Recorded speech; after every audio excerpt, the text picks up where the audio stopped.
নমস্কার, বাংলার প্রাইম টাইমে আপনাদের সবাইকে স্বাগত। আমি ঈশান দেব রয়েছি আপনাদের সঙ্গে। আর আজকে আবার কথা বলতে হচ্ছে সেই মেটিয়া বুরুজ গার্ডেন রিচ এলাকা নিয়ে, সেই শামস ইকবাল, মুন্না ইকবালদের নিয়ে। আর কথা বলতে হচ্ছে সেই প্রমোটারকে নিয়েও, যে প্রমোটার ওই বেআইনি বাড়ি তৈরি করছিলেন এবং যে প্রমোটারের কোট আনকোট বদান্যতায় এতগুলো প্রাণ ইতিমধ্যেই চলে গেল। একটু আগে ময়ূখের সঙ্গে দেখছিলেন জানি না সিনড্রোম। কেউ কিছু জানেন না, কাউন্সিলর নাকি কিছু জানেন না, এবং মেয়র এসে সার্টিফিকেট দিয়ে দিচ্ছেন। হ্যাঁ, কাউন্সিলরের কিছু জানার কথা নয়, কাউন্সিলর জানেন না, মেয়র জানেন না, প্রশাসন জানে না, পুলিশের এখন হুঁশ ফিরছে, কেউ কিছু জানতেন না। কিন্তু আমরা অনেক কিছু জানতে পারছি ওই এলাকায় আমাদের প্রতিনিধিরা যাতায়াত শুরু করার পর। পশ্চিমবঙ্গের মানুষ অনেক কিছু জানতে পারছেন। আর মেটিয়া বুরুজ গার্ডেন রিচ এলাকার মানুষের সঙ্গে যখন আমরা কথা বলছি তখন আমরা জানতে পারছি তারাও অনেক কিছু জানেন। তারা জানেন যে এই যে প্রমোটারের দিকে আঙুল উঠেছে সেই প্রমোটার ওই কাউন্সিলরের খুব ঘনিষ্ঠ, এবং দুধের ব্যবসার সূত্রে তারা পরস্পরের ব্যবসায়িক পার্টনার কিনা সেই বিষয় নিয়েও জোরদার আলোচনা চলছে। ওই এলাকার মানুষ দাবি করছেন দুধের ব্যবসায় একসঙ্গে হাতে হাত মিলিয়ে কাজ করেন এবং অবৈধ খাটালও চালান এই কাউন্সিলর এবং এই প্রমোটার, এমনটা জানেন বলে ওই এলাকার মানুষ দাবি করছেন। তাই তো বিশাখা? ঈশান, তুমি যে কথাটা বলছিলে বাংলার প্রাইম টাইমে, আজকে আমরা গতকাল যে কথাটা বলেছিলাম অত্যন্ত ভারাক্রান্ত হৃদয়ে আমরা শুরু করেছিলাম বাংলার প্রাইম টাইম, যেখানে আমরা 9 জনকে হারিয়েছিলাম, 9 জন সহ নাগরিককে। আর আজকে সেই একই রকমভাবে আমরা 10 জনকে হারিয়ে ফেললাম। আর সেই জায়গা থেকে আজকে আমরা দেখতে পাচ্ছি কি, যে আজকে আমরা যে যোগসাজশের কথাটা তুমি বললে ঈশান, যেখানে যে 134 নম্বর ওয়ার্ডের যিনি কাউন্সিলর শামস ইকবাল এবং তার সঙ্গে যে প্রমোটার যাকে গ্রেফতার করা হয়েছে, কি কারণে গ্রেফতার করা হয়েছে না, নির্মীয়মান এই বেআইনি বহুতল যা ভেঙে পড়েছে, যার জেরে 10টা মানুষের প্রাণ গিয়েছে, তাদের মধ্যে আঁতাত। আর আঁতাতটা খুব একটা ভালো আঁতাত কিন্তু নয়। আর এই শুরুটা হয়েছিল বেশ কয়েক বছর আগে, এই তৃণমূলের সরকার আসারও আগে। সেই সময় বাম আমলের সরকার চলছে, সেই সময় রাজ্যের সদর প্রশাসনিক ভবন নবান্ন নয়, সেই সময় প্রশাসনিক ভবন ছিল কি না, মহাকরণ। সেখান থেকে সমস্ত কিছু প্রশাসনিক দায়িত্বভার সামলানো হতো। আর সেই জায়গা থেকে এবার দেখা যাচ্ছে কি না, এই মানুষগুলো তখনও এই ইকবালরা মেটিয়া বুরুজ এলাকায় তারা একের পর একভাবে মৌরসি পাট্টা চালিয়ে গিয়েছিল। এখনও এই পরিবর্তনের সরকারের আমলেও তারা সেইভাবেই নিজেদের মৌরসি পাট্টা চালিয়ে যাচ্ছে। এবং তাদের ডান হাত হিসেবে কাজ করেছে কে না, মোহাম্মদ ওয়াসিম, সেই প্রমোটার যে এখন যাকে গ্রেফতার করা হয়েছে 14 দিনের পুলিশ হেফাজতের কথা ইতিমধ্যেই আমরা জানি তার। আর সেই জায়গা থেকে দুধওয়ালা কিভাবে আস্তে আস্তে আস্তে আস্তে এত বড় একজন প্রমোটার হয়ে গেল, সেই দিকেই নজর রাখছি আমরা। একের পর এক পরত রয়েছে এই দুধওয়ালার প্রমোটার হওয়ার পেছনে, তাই তো ঈশা? একেবারেই তাই বিশাখা। গতকাল আমরা বলেছিলাম যে এই মুন্না ইকবাল, শামস ইকবালদের সামনের ব্যবসা দুধের ব্যবসা, আর পিছনে আরো কোন কোন অবৈধ ব্যবসা চলে তাই নিয়েও বিশদ প্রতিবেদন আপনাদের আমরা দেখিয়েছিলাম। আর এই যে প্রমোটার গ্রেফতার হয়েছেন সেই ওয়াসিমেরও একই ব্যবসা, দুধের ব্যবসা। এলাকার লোকজন বলছেন এই দুধের ব্যবসার সূত্রেই ঘনিষ্ঠতা, এই দুধের ব্যবসার হাত ধরেই পরস্পরের পার্টনার। আর সেই কাউন্সিলরের এলাকায় সেই প্রমোটার যখন বেআইনি অত বড় বাড়িটা তুলছিলেন তখন নাকি কাউন্সিলর কিছুই জানতেন না। বিশাখা বলছিল বাম আমল থেকে কিভাবে এদের উত্থান শুরু, তারপরে তৃণমূল আমলে এসে 2011 সাল থেকে শুরু হলো জমির দালালি, বাড়ি কেনা বেচার দালালি, জমির দালালি, বাড়ি কেনা বেচার দালালি অবাধে চলতে থাকলো। দুপক্ষের কাছ থেকেই নাকি এই বীরপুঙ্গব প্রমোটার তিনি দুপক্ষের কাছ থেকেই নাকি কমিশন আদায় করতেন, এবং শুধু কমিশন আদায় করতেন তাই নয়, তারপর সেখানে প্রমোটিং শুরু হলো। একের পর এক বেআইনি বাড়ি উঠতে শুরু করলো। 3 ফুট রাস্তা আছে কি নেই ঠিক নেই, সেখানে 6তলা বাড়ি উঠে যাচ্ছে। কোন জমিতে বাড়ি উঠছে তার সুনির্দিষ্ট দলিল আছে কিনা, সেটা জলাভূমি ছিল কিনা, কোনো কাগজপত্র কোনো কিছুই নাকি দরকার হতো না। এবং এইভাবে সমস্ত রকম বেআইনি কার্যকলাপ করে পরপর একের পর এক বহুতল ফ্ল্যাট তুলতে তুলতে তুলতে আজকে এইরকম কোটি কোটির ব্যবসা এরকমভাবে ফুলে ফেঁপে ওঠা। এমনটাই খবর এলাকা থেকে উঠে আসছে যে দুধ ব্যবসায়ী ছিলেন কিছু বছর আগেও, এখনো সেই দুধের ব্যবসা চলে, কিন্তু তার নেপথ্যে হঠাৎ করে এরকম প্রমোটারির ব্যবসা করে হঠাৎ কবেই প্রমোটার হয়ে উঠলেন আর কবে এত ফুলে ফেপে উঠলেন, কিভাবেই বা এত তাড়াতাড়ি এত উত্থান, সেই প্রশ্ন উঠছে, তাই নয় কি বিশাখা? একদমই এই প্রশ্নগুলো উঠছে, আর সেই সঙ্গে প্রশ্ন উঠছে সেই যে আতাতের কথা বলছিলাম, যে আতাত অর্থাৎ 134 নম্বর ওয়ার্ডের যিনি কাউন্সিলর শামস ইকবাল এবং এই প্রমোটার মোহাম্মদ ওয়াসিম, তাদের মধ্যে যে যোগসাজশের কথা বলছি সেটাই আপনি এখন স্ক্রিনে দেখতে পাচ্ছেন। এই যে এতদিন ধরে তাদের যে যোগসাজশ, সেই যোগসাজশটা কেন? সেই যোগসাজশটার কারণ হচ্ছে এই যে প্রমোটার, তার সঙ্গে শামস ইকবাল, তার একটা ঘনিষ্ঠ সম্পর্ক রয়েছে, সেটাও আবার ব্যবসায়িক সম্পর্ক। কিরকম? এই যে শামস ইকবালের ব্যবসায়িক পার্টনার বা বিজনেস পার্টনারকে না, বিজনেস পার্টনার হলো ধৃত প্রমোটার মোহাম্মদ ওয়াসিম। তাহলে নিশ্চয়ই ঈশান, এটা আমরা দর্শকদের বোঝাতে পারছি যে ঠিক কোন কোন জায়গায় কমন ফ্যাক্টর রয়েছে এবং সেই কারণে এদের দুজনের মধ্যে এত ঘনিষ্ঠতা। এবং সেই জায়গা থেকে আরেকজনের নাম বলতে হয়, ববি হাকিম, ফিরহাদ হাকিম, রাজ্যের যিনি পুর নগরোন্নয়ন মন্ত্রী, তিনিও পর্যন্ত সব সময় বলে আসছেন কি যে কাউন্সিলর কি করে জানবেন, কাউন্সিলরের তো জানার কথা নয়, জানার কথা প্রশাসনের। আচ্ছা মেয়র সাহেব, একটা কথা বলবেন প্লিজ, যে আপনিও তো প্রশাসনের একজন বলতে গেলে অন্যতম, আপনি একজন সৈনিক, তাহলে কি সবটা আপনি জানেন? সমস্ত দায় কি আপনার? যদি কাউন্সিলরের না হয়, এই বিষয় নিয়ে অবশ্যই আমরা আপনাকে প্রশ্ন করব। ঈশান, এই বিষয় নিয়ে তো প্রশ্ন করতেই হবে। এই বিষয় নিয়ে প্রশ্ন তো করতেই হবে বিশাখা। আসলে যেমনটা তুমি প্রশ্ন করছিলে বিশাখা, যে আমরা নিশ্চয়ই দর্শকদের সবটা বোঝাতে পারছি, আসলে দর্শক সব বুঝতে পারছেন, আসলে পশ্চিমবঙ্গের মানুষ বুঝতে পারছেন, ওই মেটিয়া বুরুজ গার্ডেন রিচের মানুষ বুঝতে পারছেন, সকলে সব বুঝতে পারছেন, শুধু মেয়র ফিরহাদ হাকিম কিছু বুঝতে পারছেন না। কিভাবে এত বড় ঘটনা ঘটে গেল সেটা কাউন্সিলর শামস ইকবাল বুঝতে পারছেন না, আর প্রমোটার তো নিশ্চয়ই আরোই বুঝতে পারছেন না। তার তো জানারই কথা নয় তিনি অত বড় বাড়ি তুলছিলেন, কিন্তু তারপরেও এরকম ঘটনা ঘটে গেল কি করে। এবার কয়েকটা ছবি দেখাই। একটা খাটালের ছবি দেখতে পাচ্ছি, একেবারে ঘন জনবসতিপূর্ণ এলাকায় এবং পৌর এলাকা, মিউনিসিপ্যাল টাউন, সেইখানে এইভাবে রমরমা খাটাল চলছে। দুধের ব্যবসার কথা বলছিলাম একটু আগে। 134 নম্বর ওয়ার্ডের কাউন্সিলর শামস ইকবাল বা তার আগে তার বাবা মুন্না ইকবাল এবং এই গ্রেফতার হওয়া প্রমোটার ওয়াসিম, এরা ওই এলাকার দাপুটে লোক, তারা দুধের ব্যবসা করেন, ফলে এলাকায় খাটাল তো চলতে দিতেই হবে। যে খাটালের ছবি এই মুহূর্তে দেখাচ্ছি, এই খাটালটা 134 নম্বর ওয়ার্ডের নয়, 134 নম্বর ওয়ার্ডের সীমানা ছেড়ে 5 মিনিট এগোলেই মহেশতলা পুরসভার এলাকা পড়ছে এবং সেখানে দেখতে পাচ্ছেন ঘন জনবসতিপূর্ণ এলাকায় এরকম খাটাল চলছে। পৌর আইন যতদূর জানা যায় তাতে ঘন জনবসতিপূর্ণ এলাকায় এরকম ঘিঞ্জি জায়গা যেখানে এত লোকজন বাস করেন, তার মাঝে এরকম মিউনিসিপ্যাল টাউনে খাটাল চালানোর নিয়ম নেই, এটা অবৈধ, এটা বেআইনি, কিন্তু খাটাল ওখানে চলছে। খাটাল ওখানে শুধু চলছে না, এলাকা থেকে অভিযোগ আসছে 134 নম্বর ওয়ার্ডের মধ্যেও দীর্ঘদিন এই অবৈধ খাটাল রমরমিয়ে চালিয়ে গিয়েছেন ইকবালের পরিবার এবং এই ওয়াসিমরা। যদিও সেই খাটাল পর্যন্ত পৌঁছতে আমাদের প্রতিনিধিকে বারবার বাধা দেওয়া হয়েছে, ঠিক যেমন আজ সকাল থেকে রিপাবলিক বাংলার প্রতিনিধিরা যারা ওখানে ছিলেন তাদের অনেককেই বাধা পেতে হয়েছে ওই ধ্বংসস্তূপে যে উদ্ধার কাজ চলছে তার ছবি তুলতে, কারণ রিপাবলিক বাংলার ক্যামেরার সামনে যদি এই ছবি চলে আসে তাহলে অনেক অসুবিধা হয়, কিন্তু আশেপাশে অবৈধ খাটাল যে চলছে সেই ছবি আসছে। কেন চলছে তার কারণটা বোধহয় এই ছবিতে বুঝতে পারছেন। বারবার অস্বীকার করছিলেন না যে এই প্রমোটারের সঙ্গে কোনো সম্পর্ক নেই, এই প্রমোটার কি করছিলেন ওনারা জানেন না, কিন্তু কাউন্সিলর আর প্রমোটারের ঘনিষ্ঠ ছবিগুলো দেখুন, একেবারে হাতে হাত, গলাগলি, এরা নাকি পরস্পরকে চেনেন না।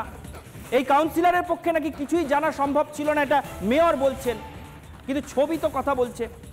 পরস্পরকে কতটা চেনেন, পরস্পরের কতটা ঘনিষ্ঠ তারা এই ছবিতে স্পষ্ট দেখা যাচ্ছে। ঠিক একইভাবে ফিরহাদ হাকিমও হয়তো গতকাল অস্বীকার করে দিতে পারতেন যে তিনি এই কাউন্সিলরকে আদৌ চেনেন কিনা। আসলে ওই এলাকায়, ওই মেটিয়া বুরুজ গার্ডেন রিচ এলাকায়, ওই বন্দর এলাকায়, ওই শিপ বিল্ডার্সের স্ক্র্যাপের ব্যবসা যে এলাকায় চলে সেই এলাকা থেকে অনেক কিছু অংশীদারিত্বের বিষয়ে যদি নিজেদের মধ্যে না থাকতো তাহলে বোধহয় মেয়র অনেক সহজে অস্বীকার করতেন, কিন্তু মেয়রের সঙ্গে অনেকগুলো ছবি ওই কাউন্সিলরের রয়েছে, আর কাউন্সিলরের সঙ্গে এবার অনেকগুলো ছবি এই প্রমোটারের রয়েছে, যে প্রমোটার ইতিমধ্যেই গ্রেফতার। এরপরেও বলবেন যে আপনারা কিছুই জানতেন না? বিশাখা, এরপরেও কি এরা এই কথাগুলো বলতে পারবেন?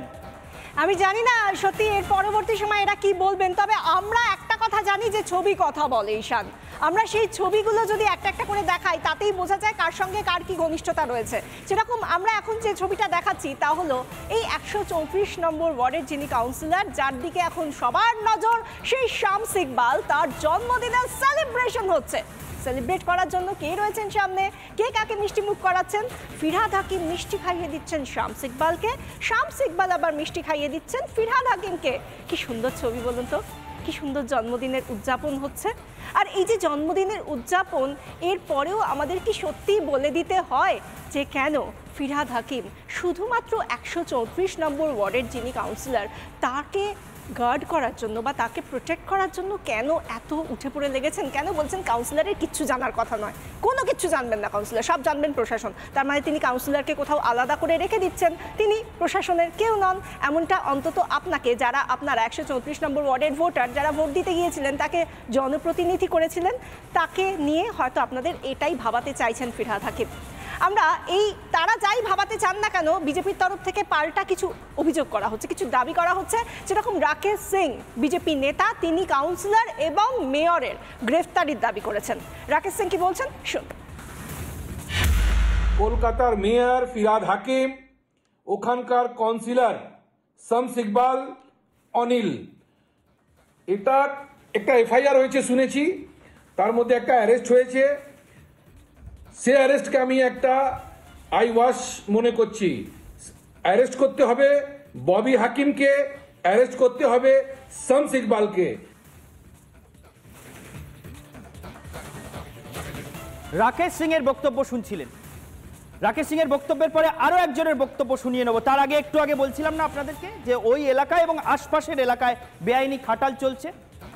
এই বেআইনি খাটাল যে চলছে এবং তার হোতা যে ওই ইকবালের পরিবার এবং এই ওয়াসিমরা, সেই কথা ওই এলাকায় কান পাতলেই শোনা যাচ্ছে। অনেকে প্রকাশ্যে মুখ খুলতে চাইছেন না। ইকবালদের নিজেদের খাটাল পর্যন্ত পৌঁছতে গেলে সেই রাস্তা নানাভাবে মিসগাইড করা হচ্ছে যাতে ওই খাটাল পর্যন্ত পৌঁছানো না যায়, কিন্তু আশেপাশের ছবিগুলো তো চাপা দেওয়া যাচ্ছে না। 5 মিনিট দূরত্বে আরেকটা পৌর এলাকা, সেখানে বেআইনিভাবে কিভাবে খাটাল চলছে সেই ছবি আমরা তুলে ধরেছি। এইভাবে কি জনবসতিপূর্ণ এলাকায়, পৌর এলাকায় খাটাল চালানো যায়? কলকাতা পুরসভার বিজেপি কাউন্সিলর সজল ঘোষ কি বলছেন শুনবো। সারা শহরে কলকাতা পুরসভা খাটাল নিষিদ্ধ করে দিয়েছে। আর এই যে শামস ইকবাল, এর ফ্যামিলি বিজনেস, পারিবারিক ব্যবসা নাকি গোয়ালা, মানে গরুর দুধের ব্যবসা।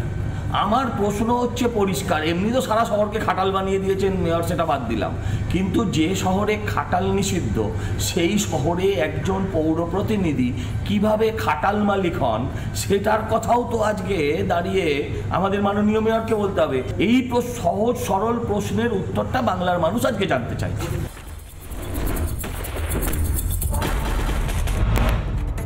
বেআইনি নির্মাণের যেন মুক্তাঞ্চল গার্ডেন রিচ, প্রাণ হাতে করে বিপজ্জনক বাড়িতে বসবাস।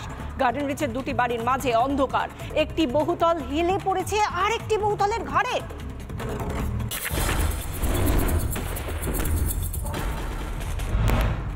ব্যাঙের ছাতার মতো গজিয়ে বেআইনি নির্মাণ, বিপজ্জনকভাবে জুড়ে গিয়েছে পরপর বাড়ি। একটি বহুতলের সঙ্গে প্রায় ঠেকে গিয়েছে অন্য একটি বহুতলের ছাদ। 4 ফুটের রাস্তায় কিভাবে 5 তলা বাড়ি, উঠছে প্রশ্ন।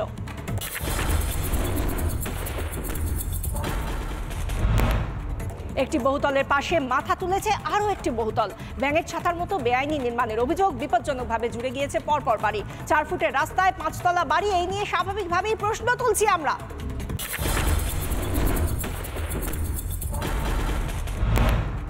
বেআইনিভাবে নির্মাণের অভিযোগ গার্ডেন রিচে। 2 বছর ধরে বিপজ্জনক বাড়িতেই দোকান, পুরসভার অনুমতি নিয়েই বহুতল নির্মাণ, দাবি বিপজ্জনক বাড়ির দোকানদারের।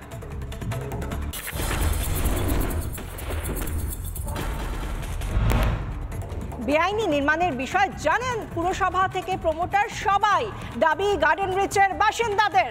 তবে কিভাবে বেআইনি নির্মাণের অনুমতি দিল পুরসভা সেই প্রশ্ন তুলছি আমরা।